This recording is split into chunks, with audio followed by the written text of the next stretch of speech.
Okay, so good morning. This is the first session, and we'll deal about the changes induced by the recent trials. So before we start, and I am co-moderating with Christopher Cao, I also would like to thank Dominique. If you remember Dominique, 5 years ago, exactly 5 years ago, we were here in Paris, not here in this, it was a smaller room, let's say few believers, and you of course are the king of believers in subglobal resection. And look at this, this is amazing. So I think, you have to be congratulated. This is your vision in Europe. And I also want to give you a round of applause again for what you have done. So Chris, I think we can start. Thanks very much, Alex. The first speaker for the session is Professor Hisao Asamura from Tokyo. Dr. Asamura is a professor of surgery in the Division of Thoracic Surgery at Keio University School of Medicine in Tokyo. Dr. Asamura served as the vice president for the Japan Lung Cancer Society, as well as national committee chair and section editor of the Union for International Cancer Control. Recently, he was the final author in the JCOG 0802 trial published in The Lancet. Oh, okay. Welcome, Professor Asamura.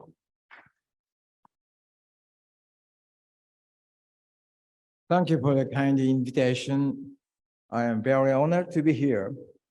I am, on behalf of the JCOG Japan Clinical Oncology Group, I was a PI of our important trial, JCOG 0802 study. And today, my talk is here, subglobal resection for lung cancer changes induced by the results of trial. First of all, I must say that the trial's result is open in 2022. So it is difficult to identify what is the changes after the trial. But anyway, I would like to try my best to figure out what is the subglobal resection in Japan.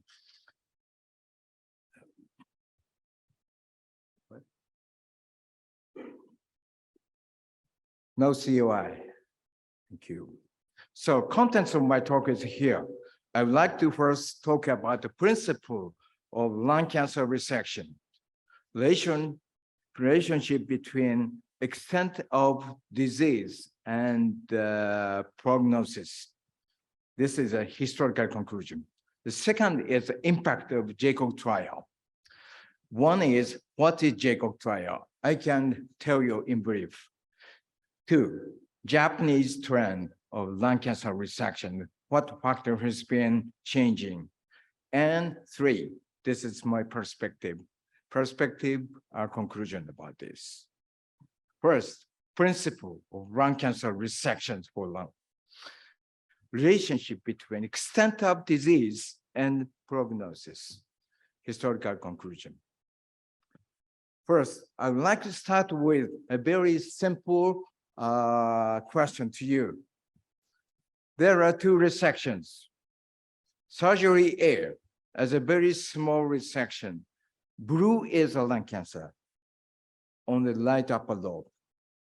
Right side is surgery B. Which surgery will ensure the good outcome for such peripheral lung cancer?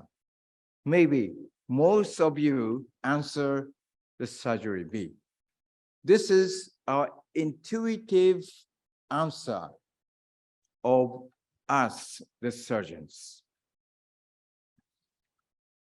Maybe prognosis after resection might be better or equal, at least equal to surgery A and B. Equation applies only when tumor is tiny or tumor histology is indolent, less aggressive. So nowadays, the bigger extent of resection ensure the better survival, we know. So the concept of radical resection for lung cancer is here. Wide, big resection. This is a very important article by the Dr. William K. Memorial Hospital in 1960 about radical lobectomy. In this case, right upper lobe is resected and lymph node resection is performed for mediastinum and the highlight. Ever since this is our standard mode of resection. Again, I say the bigger extent of the resection ensures a better survival in lung cancer. Do you think, is it true? Let us look at the result of the former literatures. This is a SEER database paper. As you see, always lobectomy is above the sublobal section. Survival is always better for lobectomy. This is the other studies. Polish lung cancer registry.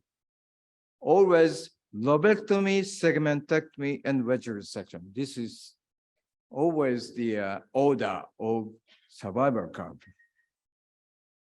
This is other paper using NCDB data. Again, lobectomy, segmentectomy, wedge resection. This is a very famous Dr. Ginsberg's study comparing lobectomy versus limited resection. Maybe you know well, lobectomy is always above limited resection. This is a very recent Japanese paper. Our Japan Chest Surgery Association have had the very nice retrospective study, gathering 5,692 cases. This is about part solid tumors. For these indolent tumors, almost the survival curve is same, but if this tumor is large, the lobectomy might be better, as you see in the right side survival curves. This is a solid tumors, impact of surgical procedure and survival, or solid tumors. Again, I say, if the tumor is large enough, larger than 2 centimeters, lobectomy, segmentectomy, this is the order. So we can conclusively able to say that extent of resection and the prognosis correlates quite well. In the reported literature, the prognosis of lobectomy, segmentectomy, wedge resection were always this order. Only for non-invasive cancer of small size, there was no difference in survival according to the extent of pulmonary resection. This is what we have learned from the literatures. Then, what do you expect? Do we expect for sublobal resection for lung cancer? Better survival?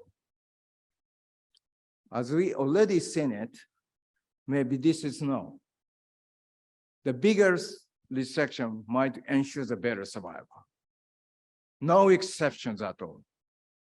Then what is expected? That might be preservation of post-operative respiratory function. And I think, so far as I look at, many survival curves, nothing else. Next is about the JACOB trial. What is JACOB trial? I'll tell you in brief. This is a randomized trial of segmentectomy compared to lobectomy in small size, that is less than 2 centimeters in diameter, peripheral non-small cell lung cancer. Important thing is, this is a non-inferiority design, not a superiority design. And only tumors less than 2 centimeters, not larger than 2 centimeters. And 11,000 cases were randomly assigned to have lobectomy or segmentectomy. So this is an important slide. We were trying to prove this scenario. The scenario that we were trying to prove was by non-inferior design. Survival after segmentectomy is not inferior. This is not superior, not inferior to that after lobectomy. And postoperative postoperative function of segmentectomy is significantly better than that of lobectomy. In this non-inferior setting, these two sentences must be met, must be satisfied at the same time. So we are able to get two results on survival and results on postoperative respiratory function. And again, I say 1,100 cases were accrued, and they were randomly assigned to have either lobectomy or segmentectomy. This is a Jacob trial. I will show you only in brief only about the respiratory function.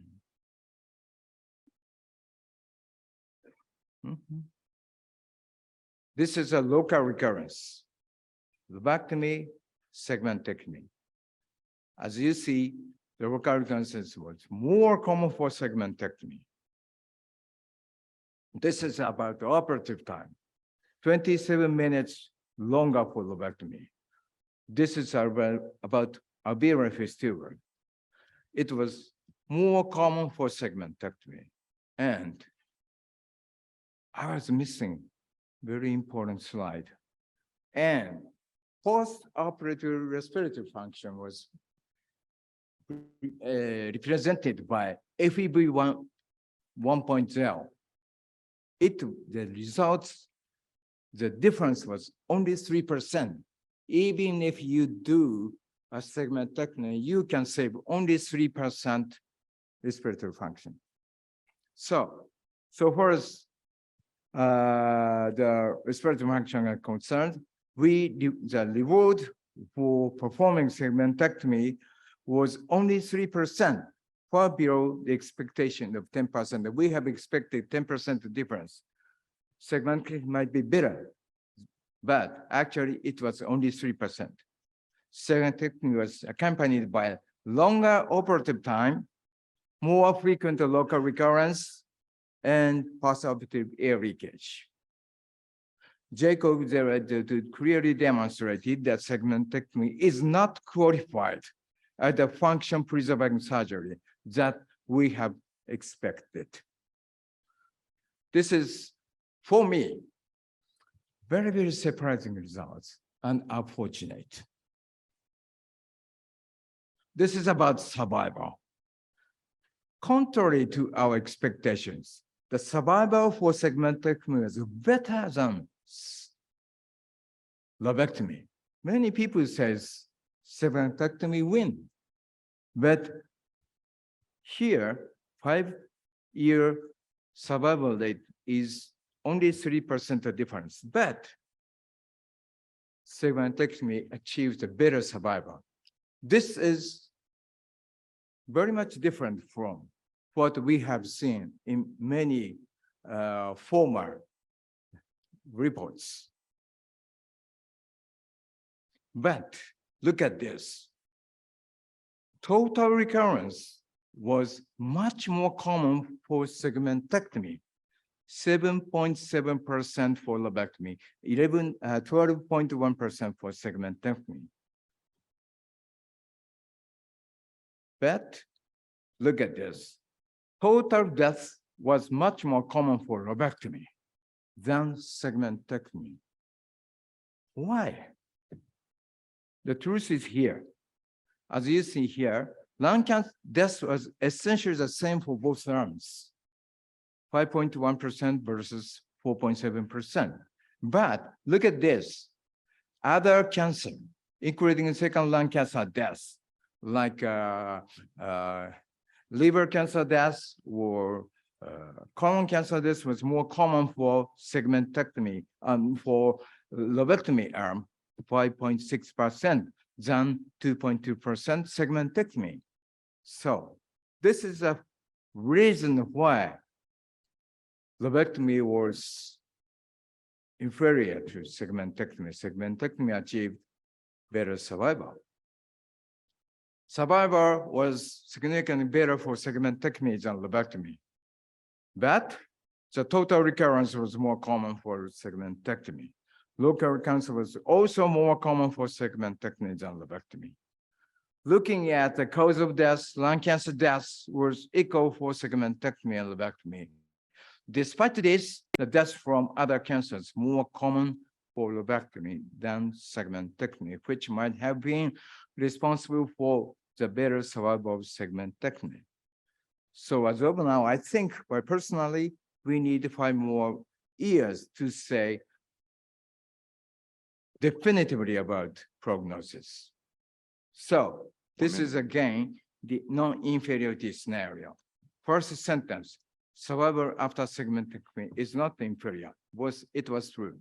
But pulse after respiratory function of segmentectomy is significantly better. This is not justified.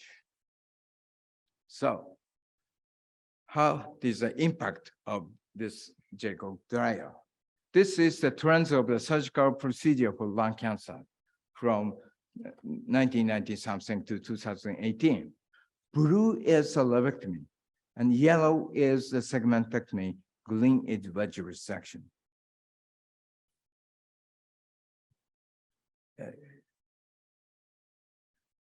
As you see, the lobectomy is decreasing. Instead, segmentectomy and wedge resection is gradually increasing. This is the Japanese situation. Look at this. 10 years ago, segmentectomy was only 8%, but now it is 11%. Gradual increase, no drastic increase. This is about the years of the patients. 10 years ago, the elderly patient was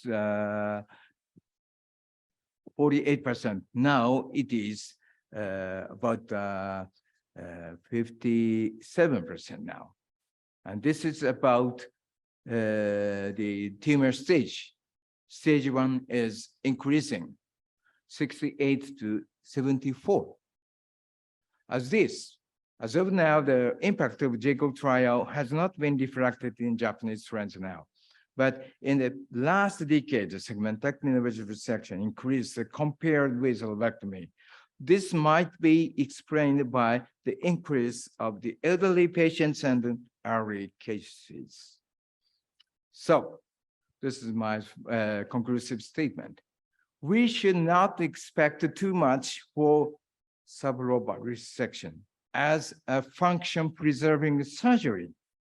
Again, I say, even if you do the segmentectomy, your reward is 3% only. Cautious note, Jacob trial is only for tumors less than 2 centimeters.